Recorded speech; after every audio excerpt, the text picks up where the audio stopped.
So a common and important question that I'm asked is, how much does a logo cost? Fair point. Except my answer will be the same as if you asked a realtor, how much does a house cost? It depends. So I'm not trying to be difficult because I really do want you to feel secure and clear about what you're spending. And you will be, but there is a process.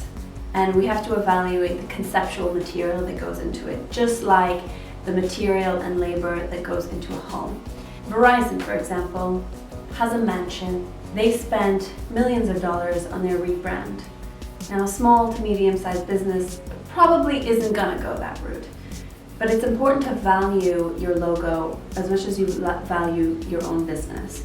This logo is a big job. It is a very small object that carries a lot of weight. It tells the story of your business, of why you do what you do, what services you offer.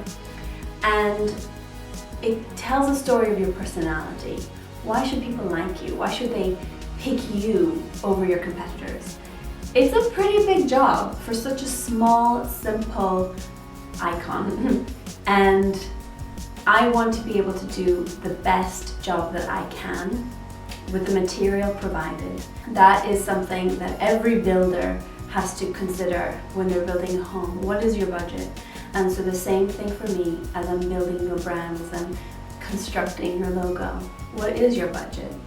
And that might be a daunting task. You may not ever know what that should be. You may Google and see the entire range. You could get a $5 logo on Fiverr, or you could get a $50,000 logo through an agency.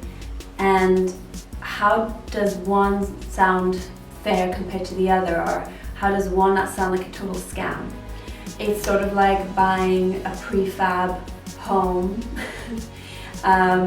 Here I am with my metaphor. I'm gonna stick to it though. There are prefab homes for $18,000 online. You can buy a house on Amazon. Fun fact, go check it out. But not just yet, because you need to find out the answer. Or you could get a really highly recommended contractor to build your home. You could also find something in the middle, someone who can accommodate your budget and has the skill and experience. So I work with small to medium-sized businesses on their logo and branding, and I do consider budget. Now sometimes the budget is too low, I can't do that. You'll have to wait until you save up a little for your marketing budget. That's just like with anything.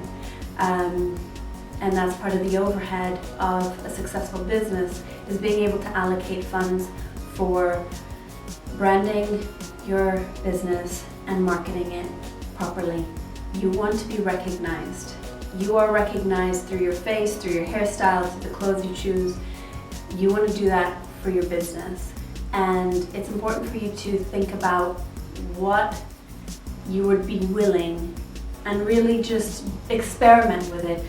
Would you be willing to pay $1,000 for your logo? Would you be willing to pay $2,000 and have a proper brand guideline? Would you be willing to pay $3,000 and have a variety of lockups and stationery to go with it? Are you willing to pay $4,000 and have pre-made content for your social media to launch this brand? So each increment of pricing involves more that you can benefit from.